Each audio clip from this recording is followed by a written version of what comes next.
Hello students, welcome to Ayurveda. Today we are going to discuss about the blood supply, nerve supply and lymphatic drainage of extra-hepatic biliary apparatus. So let's get started. First we'll see the arterial supply of extra-hepatic biliary apparatus. So the main supply or chief supply to this apparatus is given by the cystic artery. So cystic artery is the branch of right hepatic artery, as you can appreciate here in this picture. This is the right hepatic artery and it is giving off the branch of cystic artery, and cystic artery passes behind the common hepatic duct, as you can see here. This is the common hepatic duct and this cystic artery passes behind the common hepatic duct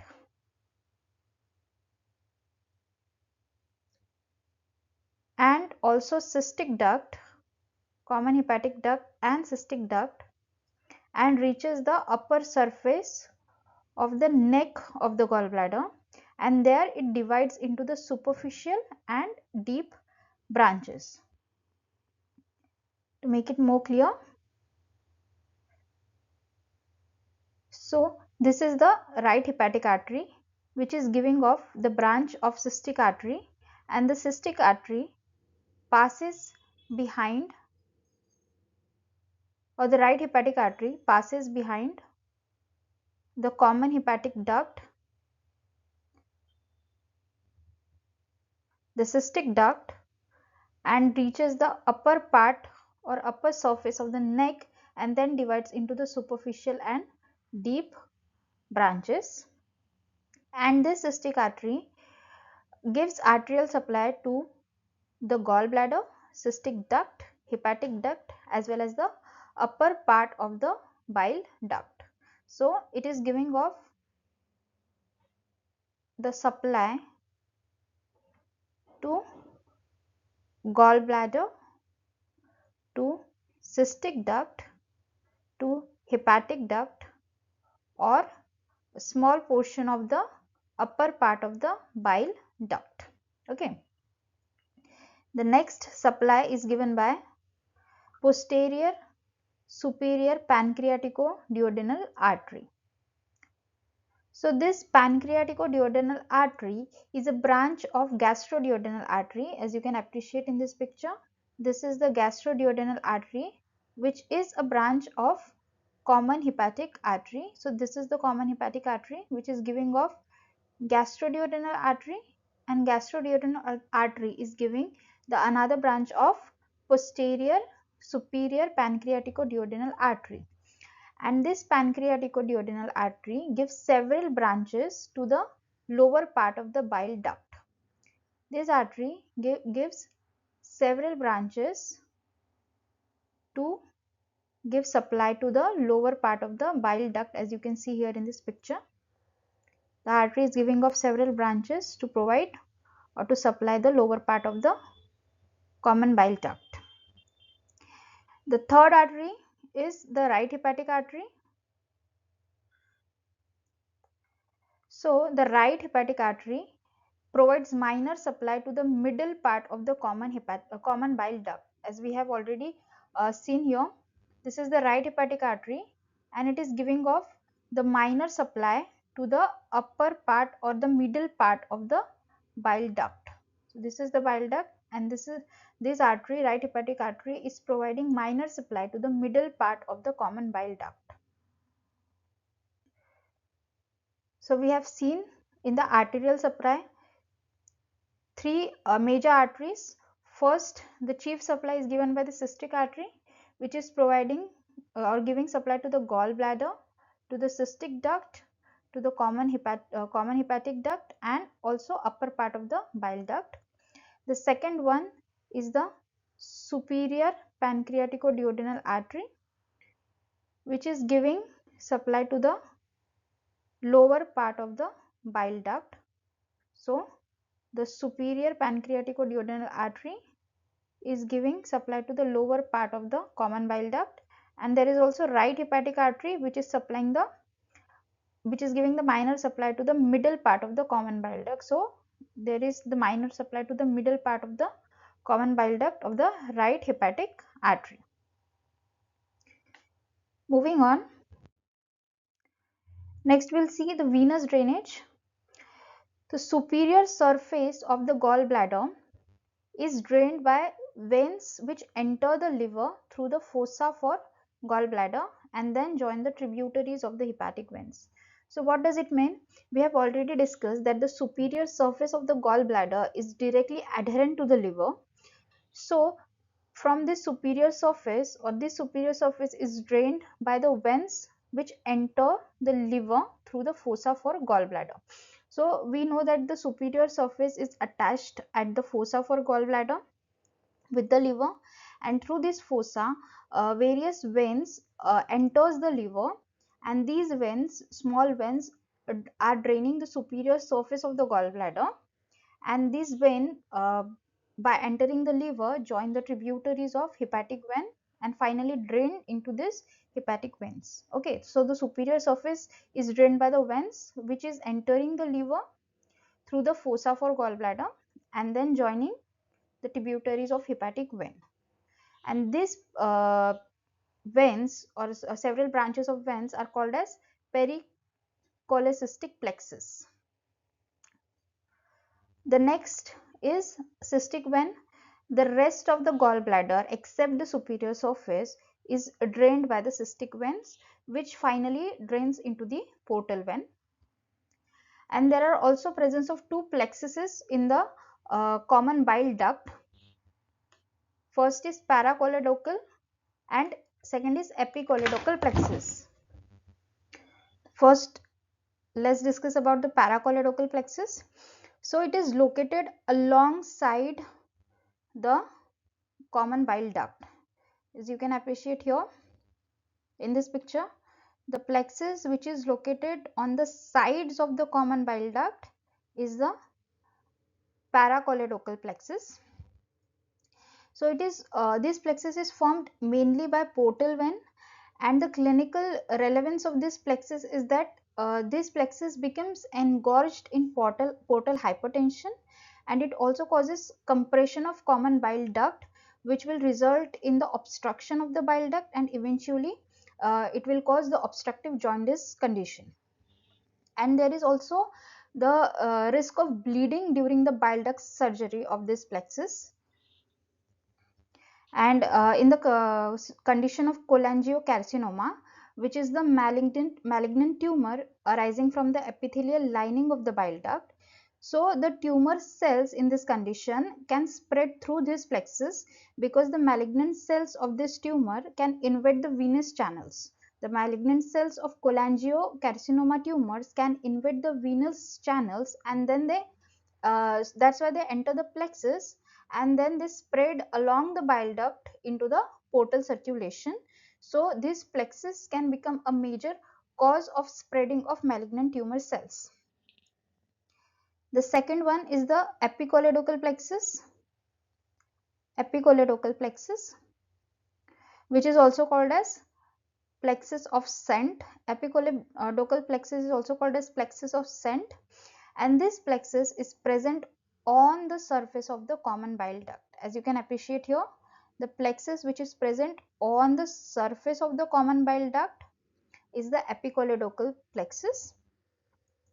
So this plexus is sometimes visible during dissection process, and also during surgery of the common bile duct there is major risk of bleeding from this plexus, and bleeding from this plexus can make the field unclear, which causes the complication during the surgery. So it is very important to identify this epicholedochal plexus as well as the paracholedochal plexus, and both of these plexus drains into the portal vein. So we have seen venous drainage. In venous drainage, we have understand that the superior surface of the gallbladder is drained by many small branches of veins which enters the liver and then drains into the hepatic veins. The second one is the cystic vein, which drains the rest of the gallbladder and finally drains into the portal vein. And there are presence of two plexuses on the surface or the or on the sides of the common bile duct, which are paracholedochal and epicholedochal plexus. Paracholedochal present on the sides of the common bile duct, and epicholedochal plexus, which is also called as plexus of scent, is present on the surface of the common bile duct, and they have very important clinical significance during surgery as well as during the carcinoma condition. Moving on, now we'll see the lymphatic drainage of extrahepatic biliary apparatus. So, the gallbladder, cystic duct, hepatic duct and upper part of the common bile duct drains into the cystic node and the node on the anterior border of the epiploic foramen. So, the lymph from the gallbladder, cystic duct, hepatic duct and upper part of the bile duct is draining into the cystic node as well as node on the anterior border of the epiploic foramen. As you can appreciate here in this picture, these are the cystic nodes which are draining the gallbladder, cystic duct, hepatic duct as well as upper part of the common bile duct, and also drains into the node on the anterior border of the epiploic foramen. And from the lower part of the bile duct, the lymph drains into the hepatic as well as upper pancreatico-splenic nodes. So you can appreciate here in this picture, these are the hepatic lymph nodes, and here the upper pancreatico-splenic lymph nodes in this picture. So both of these nodes drains the lower part of the common bile duct. So lymphatic drainage is done by three major nodes. First is cystic nodes, next is nodes on the anterior border of the epiploic foramen and hepatic nodes, and also by upper pancreatico-splenic lymph nodes. Moving on, next is the nerve supply of extrahepatic biliary apparatus.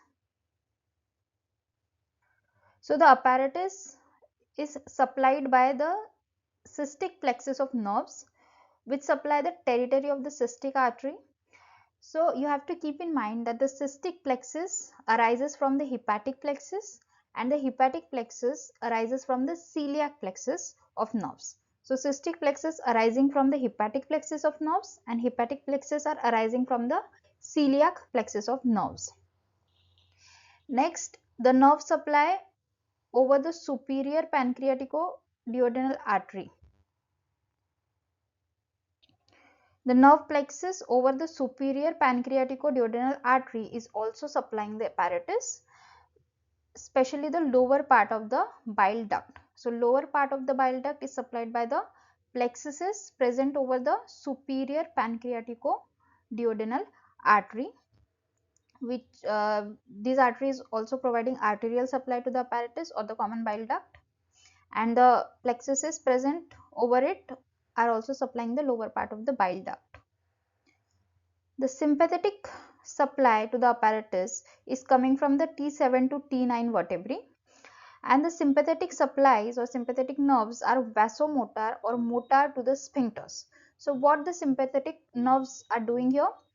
They are closing the sphincter, which is reducing the bile flow. Okay, so the sympathetic supply closes the sphincters, it contracts the sphincters, which causes the reduction in the flow of bile.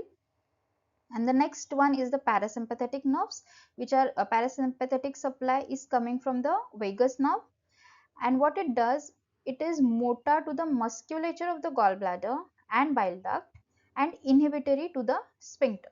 So we have seen that sympathetic nerves are closing the sphincters or causing contraction of the sphincters, and opposite of that the parasympathetic supply is opening the sphincters or relaxing the sphincters, which causes the flow of bile from the bile duct. So when the parasympathetic when the parasympathetic action occurs, it is inhibitory to the sphincter, so it relaxes the sphincters, which causes the gallbladder to contract and release the bile. So bile is released, it travels through the bile duct and enters into the duodenum.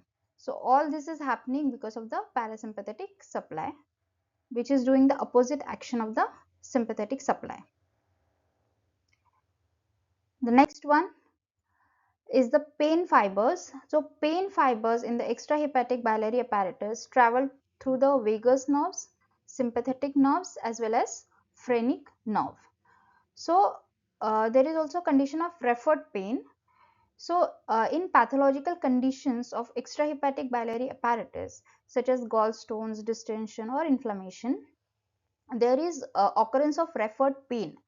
So why this referred pain occurs, let's understand. So if the referred pain is occurring in the epigastrium region, that is the gastric region, which is the most common early site of the gallstone pain. So the referred pain is occurring to epigastrium due to the presence of T7 to T9 dermatomes over the epigastrium region. T7 to T9 dermatomes, which is also supplying the region of extrahepatic biliary apparatus. T7 or T9 vertebrae is also supplying the region of extrahepatic biliary apparatus, and their dermatomes are present on the epigastrium.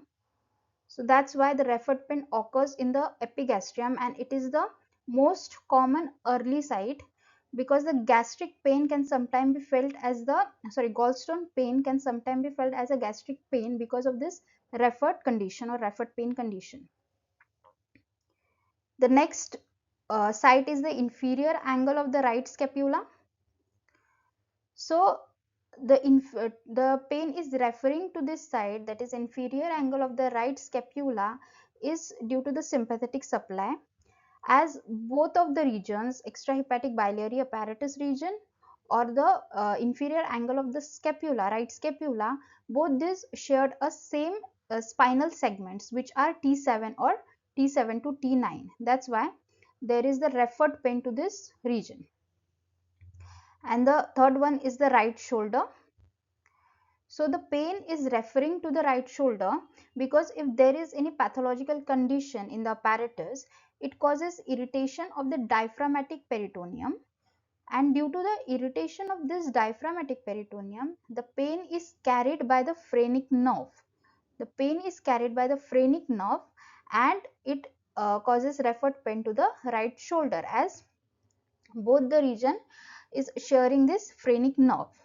And this referred pain, which is on the right shoulder, is commonly seen in the acute cholecystitis condition. So we have seen referred pain condition, three referred pain condition. First, in the epigastrium region due to the T7 to T9 dermatomes. Second, to the inferior angle of the right scapula due to the shared spinal segments of T7 to T9. And third, due to the right on the right shoulder due to the phrenic nerve, which is happening due to the irritation of the diaphragmatic peritoneum by the pathological condition of apparatus. So that's all for today's lecture. In the next lecture, we'll complete the remaining part of the extrahepatic biliary apparatus. Until then, keep reading and don't forget to subscribe, like and share. Thanks for watching the video.